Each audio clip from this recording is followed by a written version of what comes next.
নমস্কাৰ এই মুহূৰ্তত অসমৰ প্ৰত্যেকগৰাকী জনতালৈ দিব ওলাইছো ডাঙৰ খবৰ। আজি হৈছে 25 নৱেম্বৰ।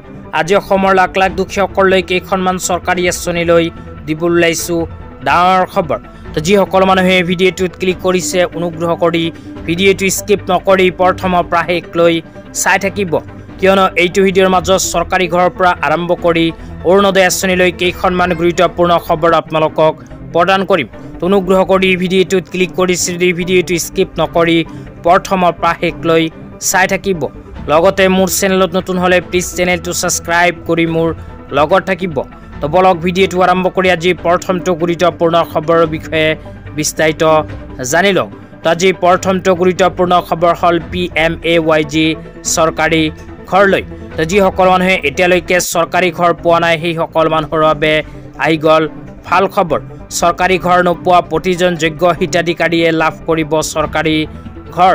লগতে যিসকল মানুহে চৰকাৰী ঘৰ পোৱাৰ বাবে আবেদন কৰিছিল সেইসকল মানুহৰ ভিতৰত লাখ লাখ মানুহৰ বেংক একাউণ্টত ভাৰত চৰকাৰে ইতিমধ্যে প্ৰদান কৰিছে চৰকাৰী ঘৰৰ টকা।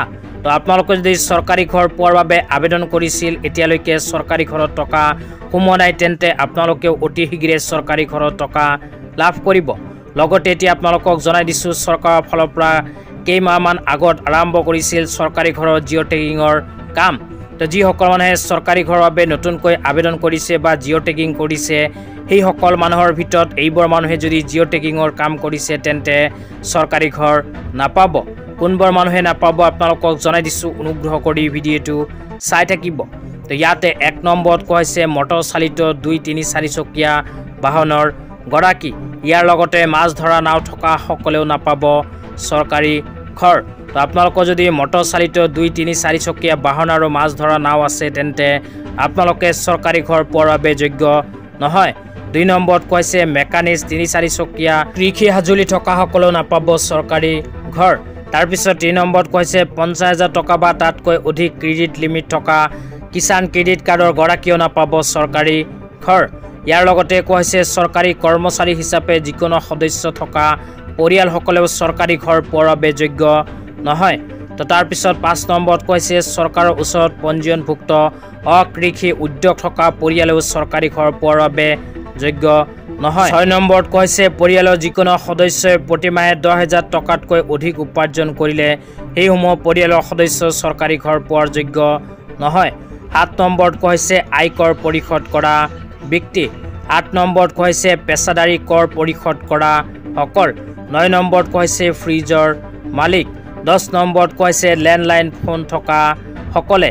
এইবোৰ মানুহে চৰকাৰী ঘৰ পোৱাৰ বাবে যোগ্য নহয়। তো এইবোৰ মানুহে যদি চৰকাৰী ঘৰ পোৱাৰ বাবে জিঅ' টেগিং কৰিছে তেন্তে ভেৰিফিকেশ্যনৰ সময়ত এইবোৰ নাম কৰ্তন হ'ব। তেতিয়া আপোনালোকক দিব ওলাইছোঁ আজি দ্বিতীয়টো খুবেই গুৰুত্বপূৰ্ণ খবৰ। আজি দ্বিতীয়টো গুৰুত্বপূৰ্ণ খবৰ হ'ল অৰুণোদয় আঁচনিলৈ।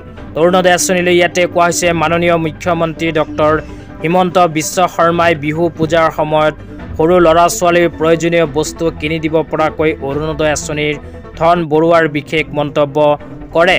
তো ইয়াতে উল্লেখ কৰা অনুযায়ী ইতিমধ্যে যিসকল মানুহৰ নাম অৰুণোদয় আঁচনিত অন্তৰ্ভুক্ত হৈ গৈছে সেইসকল মানুহৰ বাবে আহি গ'ল ভাল খবৰ, কিয়নো অসমৰ মাননীয় মুখ্যমন্ত্ৰী ডাঙৰীয়াই কৰিছে এক বিশেষ মন্তব্য। এতিয়াৰ পৰা বিহু আৰু পূজাৰ সময়ত অৰুণোদয় আঁচনিৰ হিতাধিকাৰীসকলে 1250কৈ টকা পোৱাৰ উপৰিও আৰু লাভ কৰিব বনাছ। তেতিয়া আপোনালোকক দিব ওলাইছোঁ আজি তৃতীয়টো খুবেই গুৰুত্বপূৰ্ণ খবৰ। আজি তৃতীয়টো গুৰুত্বপূৰ্ণ খবৰ হ'ল চৰকাৰে আৰম্ভ কৰা এক বিশেষ প্ৰতিযোগিতালৈ। তো ছ'চিয়েল মিডিয়াত যিসকলে ভিডিঅ' বনায় সেইসকলৰ বাবে আহি গ'ল ভাল খবৰ। 12 নৱেম্বৰ তাৰিখৰ পৰা আৰম্ভ কৰি 31 ডিচেম্বৰ তাৰিখৰ ভিতৰত যদি ভিডিঅ' বা ৰীল বনাই ছ'চিয়েল মিডিয়াত পাব্লিছ কৰে তেন্তে 1,000 টকাৰ পৰা আৰম্ভ কৰি 50,000 টকা পৰ্যন্ত পুৰস্কাৰ লাভ কৰিব পাৰে। তো যিসকল মানুহে ভিডিঅ' বনাই ভাল পায় সেইসকল মানুহে অতি শীঘ্ৰে www.cpmksy.dolr.gov.in অফিচিয়েল ৱেবছাইটত গৈ ৰেজিষ্ট্ৰেশ্যন কৰক আৰু ছ'চিয়েল মিডিয়াত ভিডিঅ' আপলোড কৰক। আপলোড কৰাৰ পিছত 1,000 টকাৰ পৰা আৰম্ভ কৰি 50,000 টকা পৰ্যন্ত চৰকাৰৰ ফালৰ পৰা লাভ কৰিব পাৰিব পুৰস্কাৰ। তো আজি ইমানেই। ভিডিঅ'টো চাই কেনে পালে নিশ্চয় কমেণ্ট কৰি জনাই দিব।